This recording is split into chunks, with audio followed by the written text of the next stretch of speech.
Assalamualaikum warahmatullahi wabarakatuh. Shalom Om Swastiastu, Namo Buddhaya, Salam Kebajikan, Rahayu. Selamat malam teman-teman semua.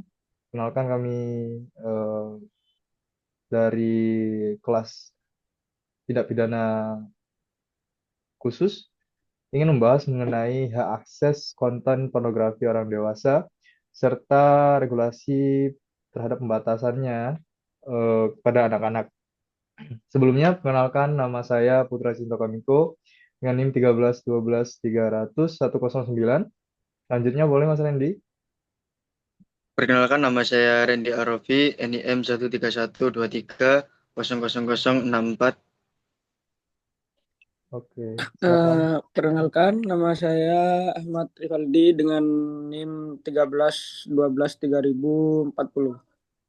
Oke, baik sebelumnya izinkan kami eh, membahas mengenai latar belakang tentang pembahasan hak akses pornografi bagi orang dewasa dan pembatasannya terhadap anak-anak. Saya berikan eh, mohon untuk kesempatan kepada Mas Randy untuk menjelaskan terlebih dahulu latar belakang mengenai pembahasan kita pada kesempatan kali ini. Silakan, Mas. Oke, terima kasih.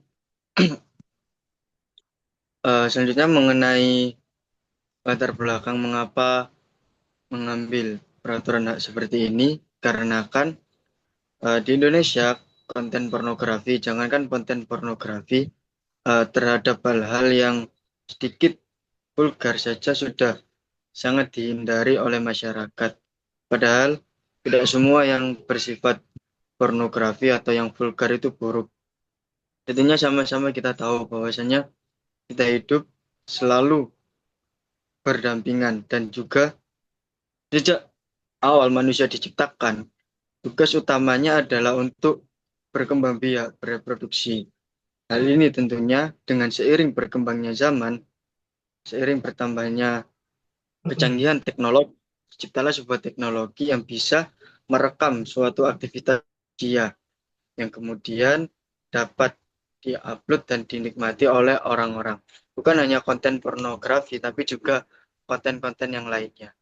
Nah, dalam hal ini, apakah konten pornografi itu buruk dan bagaimana jika konten itu hanya digunakan sebagai referensi terhadap mereka yang memang sudah cukup usia, mereka yang sudah menikah, dan lain sebagainya. Oleh karena itu, di sisi lain, kami juga membahas mengenai bagaimana regulasi pembatasan terhadap anak-anak di bawah umur. Karena sama-sama kita tahu bahwa konten pornografi tentunya tidak baik bagi anak-anak yang masih di bawah umur, yang masih labil terhadap emosinya dan nantinya akan menimbulkan fantasi yang mungkin bisa berbahaya, seperti halnya LGBT dan fantasi-fantasi lainnya. Awal-awal kami akan berfokus pada antara regulasi peraturan di Indonesia dan di Amerika Serikat. Hal inilah yang melatar belakangi. Di Amerika Serikat, tentunya kebebasan di sana sangatlah bebas dan bahkan mungkin sebebas-bebasnya. Namun, Amerika Serikat ternyata juga sangat mengedepankan tentang perlindungan terhadap anak-anak. Bagaimana supaya anak-anak ini dapat mendapatkan perlindungan yang baik bahkan dari segi kejahatan yang bermuatan video. Konten pornografi secara tidak langsung dapat merusak otak manusia.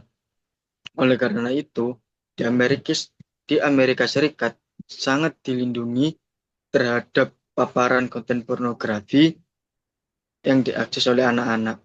Bahkan setiap anak-anak yang mengakses konten pornografi, maka orang tuanya dapat saja dikenakan sanksi karena kelalaian terhadap mendidik anak tersebut. Nah, hal inilah yang bisa kita jadikan contoh. Jadi bukan hanya sekedar melarang di Indonesia, sekedar dilarang mengapa pornografi dilarang, tapi kita tahu apa pornografi itu dilarang. Selanjutnya dalam konteks hukum di Amerika, Menurut JOPA, Child Online Protection Act bertujuan untuk membatasi anak-anak ke konten yang tidak pantas. Banyak pornografi tetap dapat diakses oleh orang dewasa.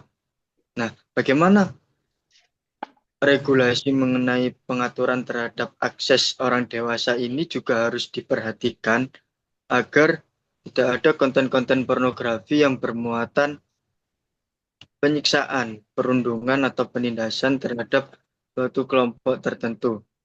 Kemudian, untuk menjelaskan mengenai bagaimana regulasi terhadap orang-orang dewasa ini, tentunya kita menggunakan metode penelitian yaitu sosiolegal komparatif dengan membandingkan peraturan di Amerika Serikat dengan peraturan di Indonesia mengenai konsumsi orang dewasa dan pembatasannya terhadap konten-konten tertentu yang bisa diakses secara umum dan juga dilakukan pembatasan terhadap anak-anak. Selanjutnya untuk mengenai dasar dari sebuah konsep-konsep filsuf, konseptual, dasar-dasar kebebasan akan dijelaskan oleh Saudara Cinto, mungkin bisa dilanjut. Siap. Terima kasih, Mas. Dalam konteks hal ini, kami melihat dari pandangan salah seorang filsuf, John Stuart Mill, yang memberikan pendapat bahwasanya kebebasan individu itu merupakan suatu hal yang harus dihormati. Namun, masing-masing dari kebebasan itu memiliki batasan. Batasan daripada kebebasan tersebut ialah apakah suatu kebebasan dapat membahayakan orang lain ataukah tidak. Penekanannya, Mill justru menekankannya kepada anak-anak juga, yang menekankan bahwa pentingnya melindungi generasi muda dari pengaruh-pengaruh negatif yang dapat merusak. Jika kita kaitkan dengan konteks pornografi tentu saja, tentu menjadi penting kita membahas mengenai perlindungan anak-anak dari konten tersebut. Sehingga perlindungan ini bukan hanya menjadi tanggung jawab negara saja, tapi juga menjadi tanggung jawab masyarakat juga tentu saja. Namun mengenai perbandingan tadi yang disampaikan oleh Mas Randy, tujuan akhir daripada kedua perbandingan hukum itu memiliki muara yang sama, bahwasanya sama-sama melindungi generasi muda, anak-anak dari dampak negatif pornografi. Namun di Amerika Serikat misalnya, ini lebih mempertimbangkan hak-hak kebebasan individu juga. Dalam hal ini kita harus mendiskusikan lebih jauh tentang bagaimana cara penyiimbangan hak akses dengan tanggung jawab dalam era digital yang semakin lama semakin kompleks cita rasa. Saya lanjutkan dalam konteks hukum Amerika Serikat. Akses terhadap konten pornografi ini diatur dalam salah satu undang-undangnya, Child Online Protection Act atau singkat KOPA, yang bertujuan untuk membatasi akses anak-anak yang tidak pantas. Namun, akses ini tetap dapat diakses oleh orang dewasa. Hal ini menciptakan dilema antara hak individu untuk mengakses informasi dan perlindungan anak-anak dari konten yang berpotensi merusak.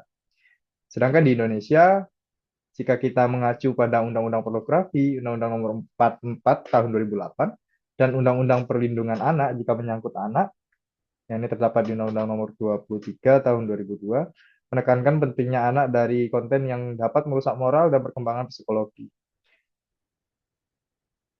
Lanjut, misalnya dari Immanuel Kant juga memberikan perspektif yang relevan. Ia berargumen bahwasanya tindakan yang baik adalah tindakan yang dapat dijadikan hukum yang universal. Dalam konteks ini, perlindungan anak dari pornografi dapat dianggap sebagai tindakan yang dapat diterima secara universal, karena melindungi individu yang lebih rentan dari dampak negatif, anak-anak itu sendiri. Kan menekankan bahwa setiap individu memiliki martabat dan hak untuk dilindungi, terutama anak-anak yang belum memiliki kapasitas untuk membuat keputusan yang bijaksana. Oke, selanjutnya saya persilakan kepada saudara saya, Rivaldi, untuk melanjutkan pembahasan. Silakan. Sebenarnya kedua pendekatan ini itu memiliki tujuan yang sama, cuma keduanya ini memiliki perbedaan dalam hal regulasi. Mungkin di Amerika regulasinya lebih bebas sedikit aja dibandingkan di Indonesia, karena Indonesia semuanya diatur di dalam undang-undang. Kebebasan individu ini sendiri merupakan hak setiap orang untuk mengakses konten pornografi, namun harus diimbangi dengan tanggung jawab sosial untuk melindungi generasi muda kita. Karena di era yang sekarang ini, generasi muda sangat mudah mengakses setiap konten dengan mudahnya melalui jaringan internet. Mungkin bagi orang tua harus melakukan perlindungan terhadap anak-anaknya agar mereka tidak dengan mudah mengakses konten pornografi. Dengan demikian, perdebatan mengenai hak akses konten pornografi bagi orang dewasa dan pembatasan terhadap anak-anak mencerminkan tantangan yang harus dihadapi oleh masyarakat yang sekarang ini. Karena di zaman yang modern ini, semuanya menjadi lebih mudah diakses. Oleh karena itu, pembuatan regulasi sangat disarankan untuk mementingkan keseimbangan antara kebebasan individu dan perlindungan anak, agar menghasilkan kebijakan yang lebih efektif dan adil. Tentunya pembahasan ini tidak hanya mengenai tentang hukum saja, melainkan juga lebih membahas tentang etika dan moral yang memerlukan partisipasi aktif dari semua pihak, termasuk pemerintah, masyarakat, dan keluarga agar terlibat dalam perlindungan hak akses konten pornografi terhadap anak-anak. Kemudian metode penelitian yang kita gunakan yaitu sosio-legal komparatif yang bertujuan untuk mempelajari perbedaan antara praktik hukum di Amerika Serikat dan di Indonesia mengenai konsumsi terhadap konten dewasa terhadap anak-anak dan juga orang dewasa dengan bersumber dari peraturan perundang-undangan di setiap negara dan juga menggunakan sumber-sumber dari jurnal-jurnal ilmiah serta para filsuf. Selanjutnya pembahasan akan dimulai oleh Mas Ginto. Oke, baik. Terima kasih, Mas Rival. Oke, sebelumnya kita akan membuka pembahasan dengan kajian mengenai hak asasi manusia. Dalam beberapa aspek yang dimaksud dengan hak asasi manusia atau hak asasi merupakan suatu konsep yang menekankan bahwasannya hak tersebut merupakan hak yang datang secara kodrati, secara lahiriah. Artinya, hak itu menyertai manusia ketika dia lahir ke dalam dunia ini. Dan sebenarnya secara normatif tidak ada satupun yang boleh merenggut hak daripada manusia itu sendiri. Kalau menurut konsep ini memberikan satu pandangan bahwa hukum sebenarnya itu tidak dibuat yang merupakan bentuk perasaan yang tumbuh dan berkembang dalam masyarakat, sehingga setiap bangsa bebas untuk menentukan bagaimana cara hukum tersebut. Kalau misalnya kita melihat kepada norma aturan positif yang ada di Indonesia, kita bisa melihat pada Undang-Undang Hak Asasi Manusia dalam pasal 1 yang menyebutkan bahwa HAM adalah seperangkat hak yang melekat pada hakikat dan keberadaan manusia sebagai makhluk Tuhan yang Maha Esa dan merupakan anugerah yang wajib dihormati. Di dalam HAM ini termasuk juga di dalamnya ini merangkum prinsip-prinsip non-diskriminasi dan prinsip keadilan serta kebebasan dalam berekspresi. Kajian mengenai keadilan sendiri sebagaimana yang disinggung oleh Mas Rivaldi sebenarnya adalah suatu kajian yang sedikit rumit karena dari berbagai macam doktrin yang ada ini belum ditemukan kesepakatan mengenai apa definisi keadilan itu sendiri. Namun jika kita boleh memaparkan berbagai sudut pandang, pertama dari Aristoteles, sebenarnya menurut Aristoteles yang menyebabkan keadilan sulit untuk didefinisikan ialah permasalahan intinya yaitu karena keadilan ini konsepnya ialah distribusi. Dalam hal ini hak dan kewajiban. Aristoteles mendefinisikan keadilan di dalam buku Nicomachean Ethic ini dengan berbagai macam definisi, namun beberapa pengertiannya diantaranya itu adalah keadilan korektif dan keadilan distributif. Yang pada pokoknya keadilan distributif merupakan bentuk keadilan yang bersifat proporsional dan biasanya diterapkan dalam hukum publik. Yang selanjutnya dikembangkan lebih jauh oleh Thomas Aquinas. Sedangkan apa yang disebut dengan keadilan korektif bersandar pada transaksi. Baik transaksi itu dilakukan secara sukarela maupun tidak. Dalam buku yang sama, Aristoteles berpendapat bahwa keadilan merupakan kebajikan yang berhubungan dengan kaitan sesama manusia. Ia juga memaparkan bahwa manusia diciptakan sebagai bentuk terbaik dari binatang, namun ketika ia dipisahkan dari keadilan dan hukum, ia menjadi bagian yang terburuk dari semuanya.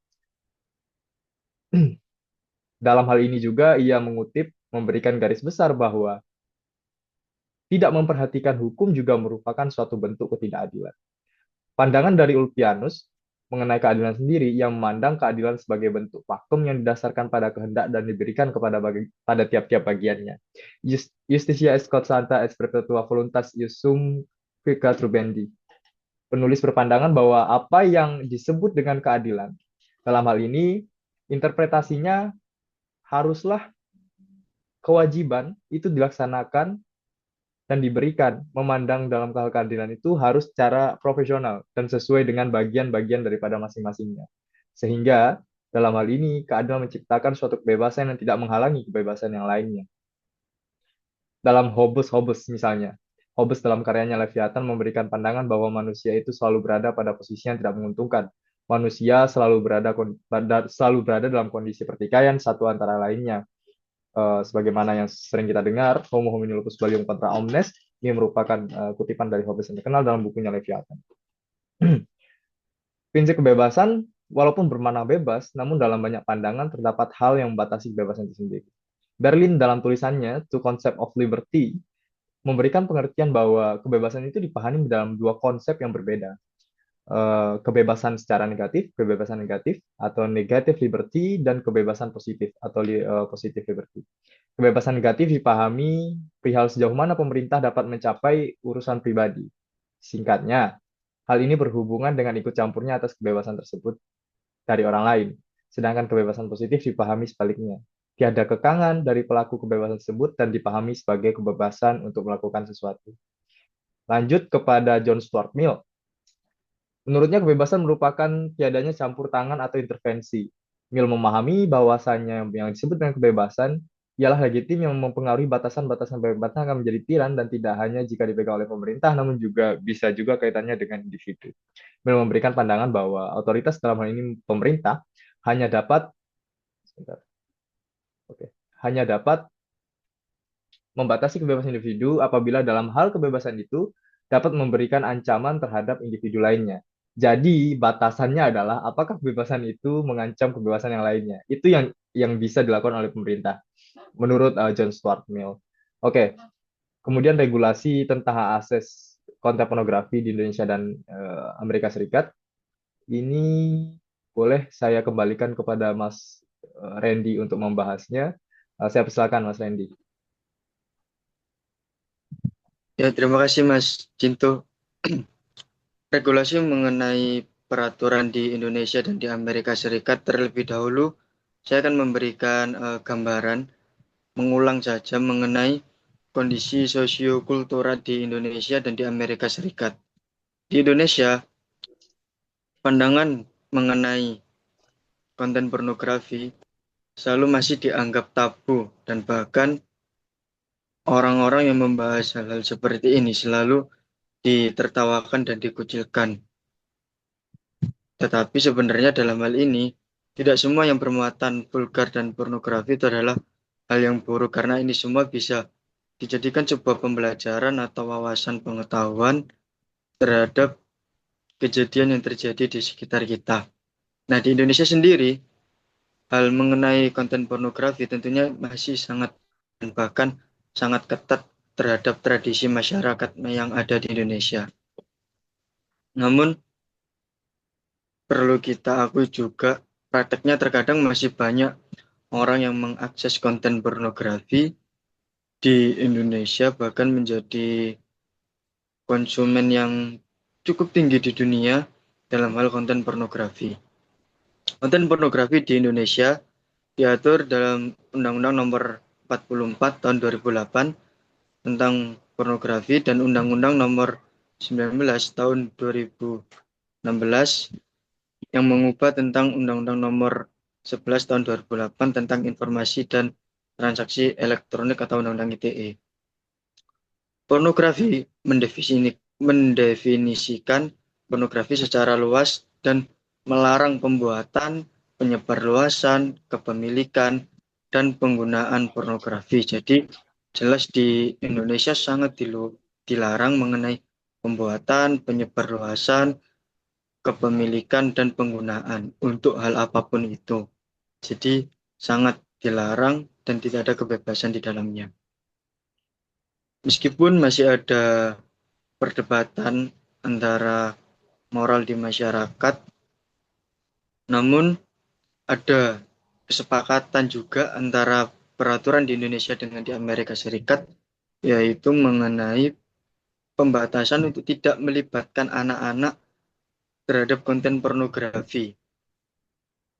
Di Amerika Serikat lebih dijelaskan terhadap konten-konten tersebut apakah tidak bernilai seni, sastra, politik, atau ilmiah yang serius.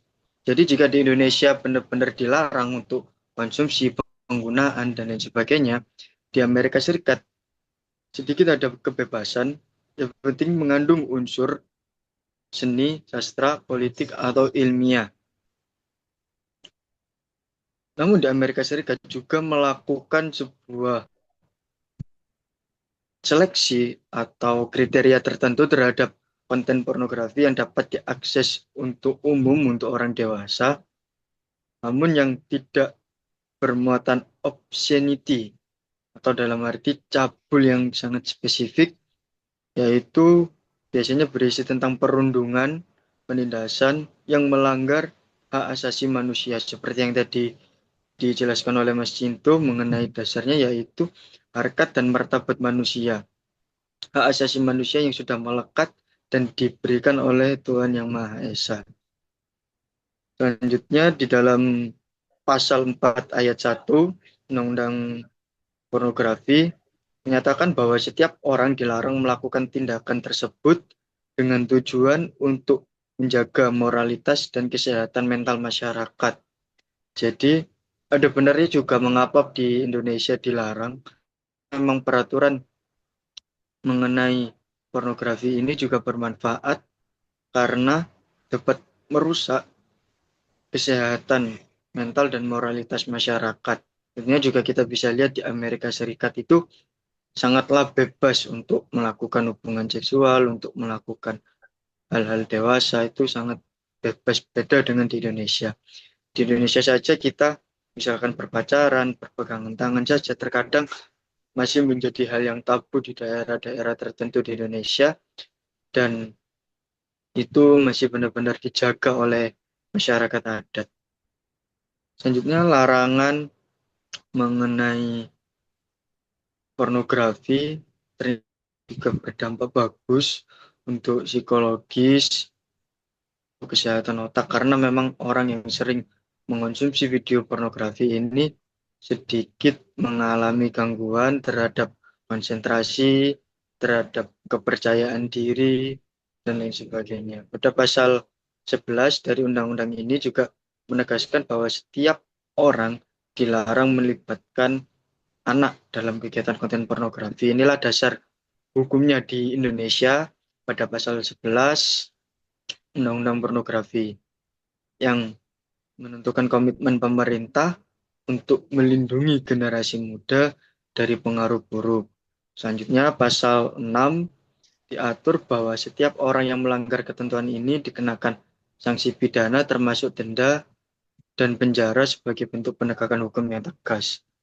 Namun saya melihat dari sudut pandang sosionya, karena ini juga metode penelitian berdasarkan sosio-empirik, saya seringkali melihat banyak orang yang mengonsumsi video pornografi tapi ternyata sama aja nggak dilaporkan. Jadi regulasi aturan ini ternyata hanya sampai di positif, di asas legalitas saja, hanya di peraturan saja. Namun di prakteknya tentunya sangat sulit terhadap orang-orang yang mengonsumsi konten pornografi. Secara keseluruhan, undang-undang pornografi di Indonesia mencerminkan upaya pemerintah untuk menciptakan lingkungan yang lebih sehat dan aman bagi masyarakat dengan menekankan pentingnya pendidikan dan kesadaran akan bahaya pornografi. Dengan demikian diharapkan masyarakat dapat lebih dan menghargai nilai-nilai moral yang ada serta melindungi generasi penerus dari pengaruh negatif yang dapat merusak masa depan mereka. Jadi dapat disimpulkan bahwa Indonesia sangat melarang dengan alasan untuk menjaga nilai-nilai moral serta melindungi generasi penerus dari pengaruh negatif dari konten pornografi. Selanjutnya kita akan melihat perbedaan komparatif dari peraturan di Amerika Serikat mengenai konten pornografi. Di Amerika Serikat ada sebuah uji militer atau militer test yang bermanfaat sebagai penentu konten tersebut dan pornografi. Sebagai konten yang jorok dan melanggar hukum, konten dianggap obscene jika memenuhi 3 kriteria. Yang pertama, isinya terlalu berfokus pada hal-hal seksual secara berlebihan. Kedua, gambarnya terlalu vulgar dan menyinggung. Dan yang ketiga, tidak memiliki nilai pendidikan atau sosial sama sekali. Jika video memenuhi ketiga poin ini, maka konten tersebut dapat dilarang untuk ditayangkan di Amerika Serikat atau dikonsumsi secara umum. Nah, karena kondisi sosiokultural di Amerika Serikat ini berbeda dengan di Indonesia yang menganggap bahwa hal konten pornografi, seksual, dan lain sebagainya dianggap tabu, bahkan sedikit sekali orang yang memiliki kesadaran pengetahuan tentang seksual. Seksual bukan hanya sekedar hal yang jorok, tapi juga sesuatu yang perlu kita pelajari untuk mengetahui bahaya-bahaya apa saja jika kita melakukan kegiatan seksual dengan tidak sehat. Selanjutnya, saya akan lebih berfokus kepada Kongres di Amerika Serikat yang membahas RUU baru bernama IODA yang berpotensi memperketat peraturan mengenai pornografi, dan di sana banyak yang khawatir bahwa ini bisa terlalu ekstrim dan berdampak pada semua jenis konten dewasa, bahkan yang legal seperti konten bermuatan sastra, politik, seni, dan budaya. Di Amerika Serikat ternyata masyarakatnya sangat demokratis. Mereka benar-benar sangat paham apa itu demokrasi dengan melibatkan akal pikiran dan logika. Karena mereka menganggap bahwa peraturan pembatasan mengenai konten pornografi bisa menjadi dalang untuk melanggar konten bermuatan sastra, politik, seni, dan budaya. Contohnya seperti apa? Misalkan penulis membayangkan sebuah konten misalkan yang hanya sebuah film saja yang bermuatan kritik terhadap pemerintahan dan lain sebagainya. Namun konten tersebut terdapat misalkan memperlihatkan bagian tubuh wanita yang melihatkan lekukan tubuhnya atau bagian tubuh tertentu yang dianggap bernuansa seksual, dan hal tersebut dianggap akan berbahaya bagi kebebasan di Amerika Serikat. Jadi jika kita ambil kesimpulan di antara di Indonesia dan di Amerika Serikat, bahwasanya memang terdapat perbedaan antara keduanya. Namun kita juga perlu ada hal penting dari pornografi itu, yaitu mengenai edukasi dan kebebasan bagi orang dewasa untuk mengonsumsi konten pornografi dengan alasan hanya sebagai sebuah referensi mungkin untuk keharmonisan keluarga dan lain sebagainya, atau hanya mungkin untuk kesenangan. Namun memang perlu disepakati bahwasanya ada batasan terhadap konten pornografi tertentu yang menyimpang, yang tidak manusiawi dan melanggar hak asasi manusia. Selanjutnya, bagaimana peran kelembagaan Indonesia dalam mengontrol bahaya konten pornografi akan dijelaskan oleh rekan saya, Rivaldi. Silakan Mas Rivaldi. Oke, selanjutnya akan membahas tentang peran kelembagaan Indonesia dalam mengontrol bahaya konten pornografi. Sebenarnya peran dalam mengontrol bahaya konten pornografi ini bukan hanya kelembagaan aja, guru, orang tua, masyarakat juga punya peranan dalam mengontrol bahaya konten pornografi. Nah, untuk kelembagaan sendiri, yang pertama itu Kominfo, merupakan garda terdepan dalam pengendalian informasi digital, termasuk konten pornografi di ruang cyber. Kominfo memiliki tanggung jawab untuk memantau dan melakukan patroli cyber guna mengidentifikasi konten pornografi yang ada di internet. Selain itu juga melaksanakan kampanye literasi digital untuk masyarakat agar masyarakat sadar akan risiko pornografi, khususnya bagi anak-anak guna mengetahui bahaya bagi orang yang mengonsumsi video konten pornografi terhadap kesehatan mental dan terhadap gangguan saraf otak yang mengganggu proses berpikir. Selain itu, Kominfo juga berkewajiban untuk bersama-sama dengan masyarakat untuk menumpas kejahatan konten pornografi. Kominfo juga bertugas untuk memblokir situs-situs yang terafiliasi atau menyebarkan konten-konten kekerasan seksual, pornografi, dan sejenisnya. Kominfo juga bekerja sama dengan aparat penegak hukum untuk menyerahkan data dan bukti digital terkait pelaku kejahatan cyber, khususnya pornografi daring yang akan diproses sesuai ketentuan dalam UU ITE serta UU nomor 44 tahun 2008 tentang pornografi. Yang kedua, lembaga yang berperan yaitu polisi dan kejaksaan. Keduanya punya peranan dan tugas masing-masing dalam tindak pidana pornografi. Keduanya saling melengkapi dalam penyelesaian hal ini.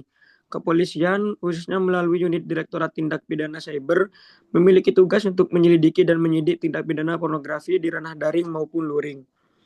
Proses penanganan diawali dengan identifikasi akun yang menyebarkan konten pornografi, pengumpulan alat bukti digital, dan pelacakan jejak digital pelaku. Kemudian Polri dapat melakukan penyadapan dan pelacakan, serta melakukan penggeledahan digital dan menangkap pelaku untuk kemudian ditahan dan diperiksa. Setelah dilakukan penahanan dan pemeriksaan, proses tersebut dapat dilakukan peningkatan sistem dalam hal pengawasan terhadap anak yang mengakses konten pornografi guna untuk dilakukan uji coba terhadap sistem tersebut agar segera terwujud generasi yang sehat serta berwawasan luas. Yang ketiga, guru dan orang tua. Guru dan orang tua harus bekerja sama dalam memberikan pemahaman kepada anak tentang pendidikan seks dan bahaya konten pornografi. Selain itu, pengawasan dalam penggunaan internet juga harus dilakukan oleh guru dan orang tua agar anak-anak tidak mengakses konten-konten pornografi. Anak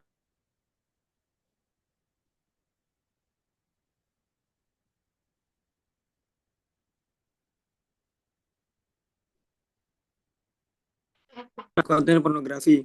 Pendekatan terhadap kebebasan berekspresi dan berpendapat juga menjadi faktor pembeda utama dalam kebijakan pengadilan konten pornografi. Di Indonesia, kebebasan berekspresi diakui dalam Undang-Undang Dasar 1945 Pasal 28E, namun sifatnya dibatasi oleh norma agama, keamanan sosial, dan ketertiban umum. Oke, selanjutnya kesimpulan. Berdasarkan pada asas libertas individual bahwa kebebasan individu tidak dapat diganggu-gugat, namun dalam praktiknya kita perlu memperdulikan terhadap faktor sosial, budaya, dan agama. Oleh karenanya, kebebasan dan individu di Amerika Serikat dapat berjalan dikarenakan daya mereka menganggap agama adalah sebagai hak individu dan tidak dapat diganggu-gugat atau ikut campur di dalam kepercayaan mereka. Berbeda dengan di Indonesia karena sangat menjaga terhadap nilai-nilai agama dan hukum di negara pun juga mengedepankan nilai-nilai keagamaan. Dapat disimpulkan pembahasan dari segi sudut pandang penulis adalah mengenai tentang alasan orang dewasa dapat mengakses konten pornografi tanpa harus didukung, dikarenakan itu memang sudah menjadi hak individu bagi orang dewasa dikarenakan kemampuannya yang dapat mengontrol dirinya sendiri. Namun di sisi lain terdapat kesamaan antara peraturan Amerika dengan di Indonesia perihal perlindungan anak-anak terhadap konten pornografi. Oleh karena itu, penulis mencoba untuk menyarankan dan berpendapat agar setiap anak yang mengakses konten pornografi, orang tuanya mendapat sanksi baik itu berupa benda atau hukuman sosial lainnya. Mungkin itu saja dari kami. Baik, oke. Terima kasih Mas Rivaldi. Dengan berakhirnya kesimpulan daripada Mas Rivaldi tadi, maka berakhir pula pemaparan kami eh, maaf, mengenai hak akses konten pornografi orang dewasa dan pembatasan terhadap anak-anak. Demikian dapat kami sampaikan. Eh, Kami akhiri. Assalamualaikum warahmatullahi wabarakatuh. Selamat malam.